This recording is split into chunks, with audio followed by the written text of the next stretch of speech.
ಅವರಿಬ್ಬರದ್ದು ಒಂದು ವಿಚಿತ್ರ ಸಂಸಾರ. ಇಬ್ಬರಿಗೂ ಎರಡನೇ ಮದುವೆ. ಅದು ಲವ್ ಕಮ್ ಅರೇಂಜ್ ಮ್ಯಾರೇಜ್. ಮದುವೆ ಏನೋ ಆಯ್ತು, ಆದ್ರೆ ಅವಳಿಗೆ ಮಗು ಬೇಕು, ಇವನಿಗೆ ಬೇಡ. ಅಲ್ಲಿಂದ ಶುರುವಾಯ್ತು ಇಬ್ಬರ ನಡುವೆ ವಾರ್. ಮಗು ಬೇಕು ಅಂತ ಹಠ ಹಿಡಿದವಳನ್ನ ಮರ್ಡರ್ ಮಾಡಿ ಕಾರಿನಲ್ಲಿ ಹೆಣ ಇಟ್ಟ ಪತಿರಾಯ ಪರಾರಿಯಾದ. ಪ್ರೀತಿಸಿ ಮದುವೆಯಾದ ತಪ್ಪಿಗೆ 3 ವರ್ಷದಲ್ಲೇ ಗಂಡನ ಕೈಯಲ್ಲೇ ಹೆಣವಾದ ನತದೃಷ್ಟ ಹೆಣ್ಣಿನ ಕಥೆ ನೀನು ನನಗೆ ಹೆಂಡತಿ ಮಾತ್ರ.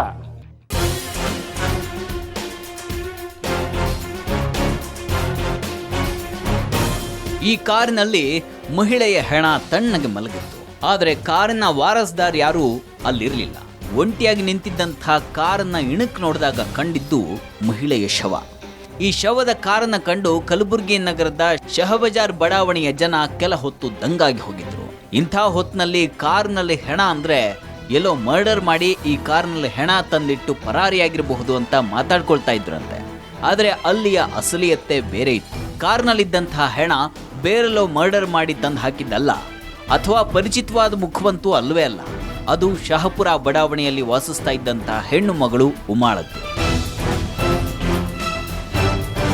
ಮೂಲತಃ ಕಲಬುರಗಿ ನಗರದ ಶಹಬಜಾರ್ನ ಕಲಾವತಿ ಮತ್ತು ಶ್ರೀಕಾಂತ್ ಮೀರಜ್ಕರ್ ಅವರ 4 ಮಕ್ಕಳ ಪೈಕಿ 3ನೇವಳು ಉಮಾ. ಹೀಗೆ 4 ವರ್ಷಗಳ ಹಿಂದೆ ಉಮಾಳ ತಂದೆ ಸತ್ತ ನಂತರ ಕಲಾವತಿಯೇ ಸಂಸಾರದ ನೊಗವನ್ನ ಹೊತ್ಕೊಂಡಿದ್ಲು.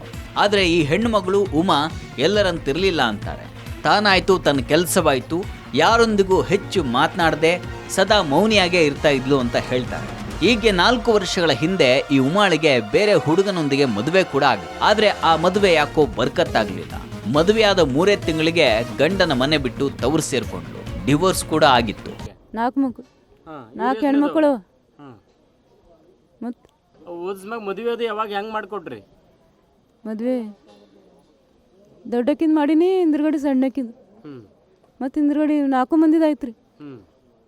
ಮತ್ತು ಈ ಮಗಳಿಗೆ ಯಾಕೆ ಮದುವೆ ಕ್ಯಾನ್ಸಲ್ ಇದು ಯಾಕಾಯ್ತು? ಡೈವರ್ಸ್ ಯಾಕಾಯ್ತು? ಡೈವರ್ಸ್ ಮಾಡಿದ್ರಿ, ಅವ್ರು ಇಟ್ಕೊಂಡಿಲ್ಲ. ಯಾಕೆ? 2 ತಿಂಗಳು ಇಟ್ಕೊಂಡ್ರು ಕಳಿಸಿದ್ರು. ಯಾಕೆ ರೀ? ಏನೋ ರೀ ಮಾತಾಡೋಂಗಿಲ್ಲ ಅಂತ ಮಾತಾಡೋನಂತ ಕಳಿಸಿದ್ರು. ಮತ್ತು ಅದ್ರ ಮ್ಯಾಗ 4 ವರ್ಷ ನಿಂತುಳ್ರಿ. ಮತ್ತು ಬಾಜುದವ್ರು ಬಂದಿರು, ಮತ್ತು ಅವರಿಗೆ ಮಾಡ್ಕೊಂಡ್ರು. 2 ವರ್ಷ 4 ವರ್ಷ ಇಟ್ಕೊಂಡ ಹಿಂಗೆ ಮಾಡಿದ್ವು. ಮೊದಲ ಮದುವೆ ಮುರಿದು ಬೀಳೋದಕ್ಕೆ ಅವರು ಕೊಟ್ಟ ಕಾರಣ ಹುಡುಗಿ ಮೌನಿ, ಯಾರ ಜೊತೆಗೂ ಸರಿಯಾಗಿ ಮಾತಾಡೋದಿಲ್ಲ ಅನ್ನೋದು. ಕಷ್ಟಪಟ್ಟು ಮಾಡಿದ ಮದುವೆ ಕೂಡ ಬರ್ಕತ್ತಾಗದೆ ಯಾವಾಗ ಮಗಳು ತವರು ಮನೆಯನ್ನ ಸೇರಿದ್ಲೋ ಇವರಿಗೆ ಚಿಂತೆ ಶುರುವಾಗಿತ್ತು. ಇಂಥ ಹುಡುಗಿಯನ್ನ ತನ್ನ ಪ್ರೇಮ ಪಾಶದಲ್ಲಿ ಬೀಳ್ಸ್ಕೊಳ್ಳೋದಕ್ಕೆ ಅಂತ ಹೊಂಚು ಹಾಕಿ ಕೂತವನು ಈ ರಾಜು ಚೌರಾಶಿಯಾ. ಈ ರಾಜು ಚೌರಾಶಿಯಾ ಮೂಲತಃ ಉತ್ತರ ಪ್ರದೇಶದ ಗೌರಖ್ಪುರದವನು. ಹೀಗೆ 30 ವರ್ಷಗಳ ಹಿಂದೆ ಕೆಲಸ ಹುಡುಕೊಂಡು ಕಲಬುರಗಿಗೆ ಬಂದವನು ಇಲ್ಲೇ ಕಾರ್ಪೆಂಟರ್ ಕೆಲಸ ಮಾಡಿಕೊಂಡು ಸೆಟ್ಲ್ ಆಗ್ಬಿಟ್ಟಿದ್ದ. ಇವನ ಮನೆ ಇದ್ದದ್ದು ಉಮಾ ಇದ್ದಂಥ ಏರಿಯಾದಲ್ಲೇ. ಅದ್ಯಾವಾಗ ಇಬ್ಬರಿಗೂ ಪರಿಚಯವಾಯ್ತೋ ಗೊತ್ತಿಲ್ಲ. ಅದೇನು ಮರಳು ಮಾಡಿದ್ನೋ ಮೌನಿಯಾಗಿದ್ದ ಉಮಾ ಮಾತಾಡೋದಕ್ಕೆ ಶುರು ಮಾಡಿದ್ಲು. ಮೊದಲು ಸ್ನೇಹಕ್ಕೆ ಅಂತ ಪರಿಚಯವಾದವರು ನಂತರ ಅದು ಪ್ರೇಮಕ್ಕೆ ತಿರುಗಿ ಇಬ್ಬರ ಫೋನ್ ನಂಬರ್ಗಳು ಎಕ್ಸ್ಚೇಂಜ್ ಆಗಿದ್ವು. ಫೋನ್ನಲ್ಲಿ ಗಂಟುಗಟ್ಟಲೆ ಮಾತಾಡೋದಕ್ಕೆ ಶುರು ಮಾಡಿದ್ರು. ಆ ಮಾತುಗಳೇ ನಂತರ ಅವರಿಬ್ಬರ ಮದುವೆಗೂ ಕಾರಣವಾಯಿತು. ಅಲ್ಲಿ ನಮ್ಮ ಮನೆ ಪಕ್ಕ ಅವರು ಊರ ಮಂದಿ ಜನ ಇದ್ದಾರೆ. ಅವ್ರ ಊರಿಗೆ ಅವ್ರಿಗೆ ಪರಿಚಯ ಇದ್ದಾರಲ್ಲ ಅವ್ರು ಬಂದುಬಿಟ್ಟು ಈ ಥರ ಹುಡುಗಿ ಇದ್ದಾಳೆ ನೋಡು ಅಂತ ತೋರಿಸಿದ್ದಾರೆ. ಅವ್ರು ತೋರಿಸ್ಬಿಟ್ಟು ಈ ಹುಡುಗಿ ಚೆನ್ನಾಗಿದ್ದಾಳೆ, ನಾನು ಮಾಡ್ಕೋತೀನಿ ಅಂತ ಇಬ್ಬರು ಮಾತುಕತೆ ಆಡಿದ್ದಾರೆ. ಮನೆಯಲ್ಲಿ ಯಾರಿಗೂ ಹೇಳಿಲ್ಲ. ಆಮೇಲೆ ಹೇಳ್ಬಿಟ್ಟು ನಮ್ಮ ತಂದೆಗೆ ಹೇಳ್ಬಿಟ್ಟು ಎಲ್ಲರಿಗೆ ಕರೆಸಿ ಮಾಡಿದ್ದಾರೆ, ಕೋರ್ಟ್ ಮ್ಯಾರೇಜ್ ಮಾಡಿದ್ದಾರೆ. ಅವ್ರದ್ದು ಏನು ಸರ್, ಮಾತಾಡಲ್ಲ ಅಂತ ಒಂದೇ ಪ್ರಾಬ್ಲಮ್ ಸರ್. ಮಾತಾಡಲ್ಲ ಅವರು, ಇಷ್ಟು ಒಟ್ಟ ಒಂದು ಮಾತಾಡಲ್ಲ ಅವರು. ನಮ್ಮ ಮಮ್ಮಿ ಹಂಗಿದ್ದಾರೆ, ಸೇಮ್ ಹಂಗ್ತಾರೆ. ಸೈಲೆಂಟ್. ಇಲ್ಲ, ಮಾತಾಡ್ತಾಳೆ, ಏನು ಮಾತಾಡ್ಬೇಕು ಅವಳಿಗೆ ಗೊತ್ತಾಗಲ್ಲ. ಬೇಡ, ನನ್ನ ಮಾತೇ ಆಡಲ್ಲ. ಆದರೆ ಮದುವೆಗೂ ಮುಂಚೆ ಕೆಲವರು ಇದನ್ನ ವಿರೋಧಿಸಿದ್ರು. ಅವನು ಕಂಡವನಲ್ಲ, ಕೇಳ್ದವನಲ್ಲ, ಹಿನ್ನೆಲೆ ಗೊತ್ತಿಲ್ಲ. ಮೊದಲ ಹೆಂಡತಿ ಬೇರೆ ಸೂಸೈಡ್ ಮಾಡ್ಕೊಂಡು ಸತ್ತು ಹೋಗಿದ್ದಾಳೆ, ಅವಳೇ ಸತ್ಲಾ ಅಥವಾ ಅವಳನ್ನ ಇವನು ಕೊಲೆ ಮಾಡಿದಾನ ಗೊತ್ತಿಲ್ಲ. ನಮ್ಮನೆ ಹೆಣ್ಣನ್ನ ಕೊಟ್ಟು ಮುಂದೆ ನೋಡೋರು ಯಾರು ಅಂತ ಹೇಳಿದ್ರಂತೆ. ಆದರೆ ಕೇಳೋರು ಯಾರು? ಮನೆಯಲ್ಲಿ ಹುಡುಗಿಯನ್ನ ಇಟ್ಕೊಂಡು ಏನು ಮಾಡೋದು? ಮೊದಲೇ ಇಬ್ರು ಒಬ್ರನ್ನೊಬ್ರು ಒಪ್ಕೊಂಡಿದ್ದಾರೆ, ಮದುವೆ ಮಾಡೋದೇ ಸರಿ ಅಂತ ಮಾಡಿಬಿಟ್ರು ಅಂತಾರೆ. ನಾವು ಮೊದಲ ತಿಳಿಸಿ ಹೇಳಿದೀವಿ, ಈ ಪ್ರಕಾರ ಮಾಡೋದಿಲ್ಲ, ಚಲೋ ಇಲ್ಲ. ಆದರೆ ಹುಡುಗಿ ಮತ್ತು ಹುಡುಗಿ ತಂದೆ ಅದಕ್ಕೆ ಅಗ್ರಿ ಇದ್ದರು. ಈಗ ನಾವು ನಮ್ಮ ಸಿಸ್ಟರ್ ಎಲ್ಲ ನಾವು ಅದಕ್ಕೆ ಬ್ಯಾಡೆ ಅಂತ ಹೇಳಿದ್ವಿ. ಯಾಕಂದರೆ ಈಗ ಯಾರೋ ಏನೋ ನಾವು ಅದಕ್ಕೆ ಎಕ್ಸೆಪ್ಟ್ ಅಗ್ರಿಯಾಗಿ ಮಾಡಬೇಕು. ಆಮೇಲೆ ಹಿಂಗನ ಹಂಗನ ಅಂತ ಆಜು ಬಾಜುದವ್ರು ಕೆಲವೊಂದು ಅವ್ರು ಬೀಗರ ಪೈಕಿ ಹೇಳು ಈಗ ರಾಜಸ್ಥಾನಿಯನ್ನ ಕಾರ್ಪೆಂಟ್ರ್ ವರ್ಕ್ ಮಾಡ್ತಾನೆ, ಚಲೋ ವ್ಯವಹಾರ ಅದ ಅಂತ ಕೇಸಿ ಮತ್ತು ಇವರು ಏನೋ ವಿಚಾರ ಮಾಡಕೇಸಿ ಬೆಂಬಲಿಂದ ಅವ್ರು ಈಗ ಅವ್ರ ರಾಜಿ ಇತ್ತಂದ್ರೆ ನಾವು ಏನು ಮಾಡ್ಲಿಕ್ಕೆ ಬರೋಂಗಿಲ್ಲ, ಕೊಟ್ಬಿಟ್ರು. ಮದುವೆ ಆಗಿದ ನಂತರ ಈ ಪ್ರಕಾರ ಆಯಿತು. ಹೇಗೋ ಮದುವೆ ಆಯಿತು, ಇನ್ನಾದರೂ ಮಗಳು ಬಾಳು ಹಸನಾಗುತ್ತೆ ಅಂತ ಮನೆಯವರು ಅಂದ್ಕೊಂಡಿದ್ರು. ಅವ್ರು ಅಂದ್ಕೊಂಡಂತೆ ಮೊದಲ 3 ತಿಂಗಳ ಸಂಸಾರ ಚೆನ್ನಾಗೇ ಇತ್ತು. 3 ತಿಂಗಳ ಹನಿಮೂನ್ ಮುಗಿದ ಮೇಲೆ ಶುರುವಾಗಿತ್ತು ನೋಡಿ ನರಕ ದರ್ಶನ. ಮೊದಲು ತಾನೊಬ್ಬ ಸಾಚ ಅಂತ ಉಮಾಳನ್ನ ನಂಬಿಸಿದ್ದ. ನಂಬಿಕೆ ಬರಿಯ ನಂಬಿಕೆಯಾಗಿತ್ತೇ ವಿನಃ ಸತ್ಯವಾಗಲಿಲ್ಲ. ದಿನ ಕುಡ್ಕೊಂಡ್ಬಂದು ಹೆಂಡತಿಗೆ ಹಿಗ್ಗಾಮುಗ್ಗ ಹೊಡಿತಾ ಇದ್ದಂತೆ. ಉಮಾ ಇದೆಲ್ಲವನ್ನ ಸಹಿಸ್ಕೊಂಡ್ಲು. ಆದರೆ ಅನುಮಾನ ಪಿಶಾಚಿ ಯಾವಾಗ ರಾಜುವನ್ನು ಹೋಗ್ತೋ ಗೊತ್ತಿಲ್ಲ, ಕುಂತ್ರು ನಿಂತ್ರು ಅನುಮಾನ ಪಡೋದಕ್ಕೆ ಶುರು ಮಾಡಿದಂತೆ. ಹೊರಗಡೆ ಇರೋರ ಹತ್ರ ಹೋಗ್ಲಿ, ಅಕ್ಕ ಅಣ್ಣ ಅಮ್ಮಂದಿರೊಂದಿಗೆ ಕೂಡ ಮಾತಾಡೋ ಹಾಗಿರ್ಲಿಲ್ಲ.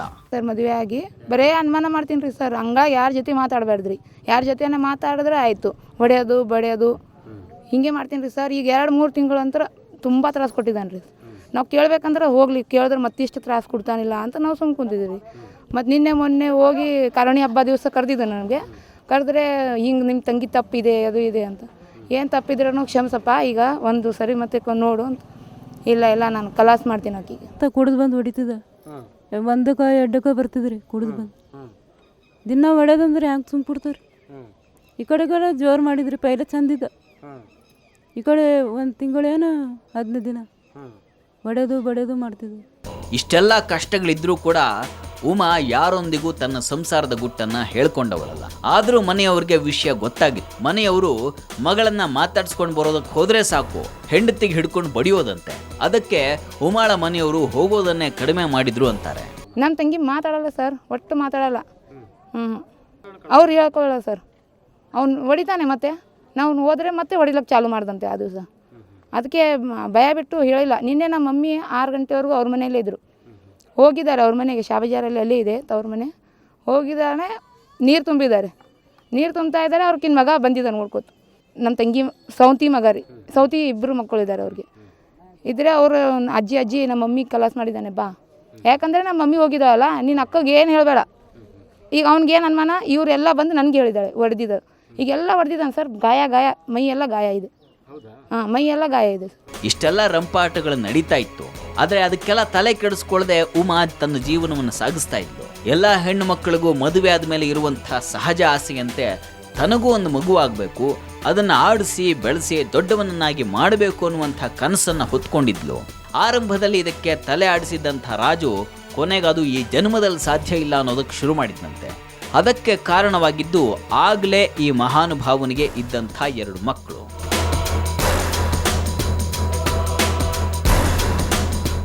ಮೊದಲ ಹೆಂಡತಿ ಸತ್ತ ನಂತರ ಮಕ್ಕಳನ್ನ ಇವನೇ ನೋಡ್ಕೊಳ್ತಾ ಇದ್ದ. ರಾಜುಗೆ ಕೆಲ್ಸಕ್ಕೆ ಹೋದಾಗ ಅದನ್ನು ಸಂಭಾಳಿಸೋದು ಬಹಳ ಕಷ್ಟ ಆಗಿತ್ತು. ಹೇಗಾದರೂ ಸರಿ 2ನೇ ಮದುವೆಯನ್ನು ಮಾಡಿಕೊಂಡ್ರೆ ಆಕೆ ಮಕ್ಕಳನ್ನ ನೋಡ್ಕೊಳ್ತಾಳೆ, ನಾನು ಆರಾಮವಾಗಿರಬಹುದು ಅಂತ ಅಂದ್ಕೊಂಡಿದ್ದ. ಅದಕ್ಕೆ ಸರಿಯಾಗಿ ಸಿಕ್ಕವಳು ಈ ಉಮಾ.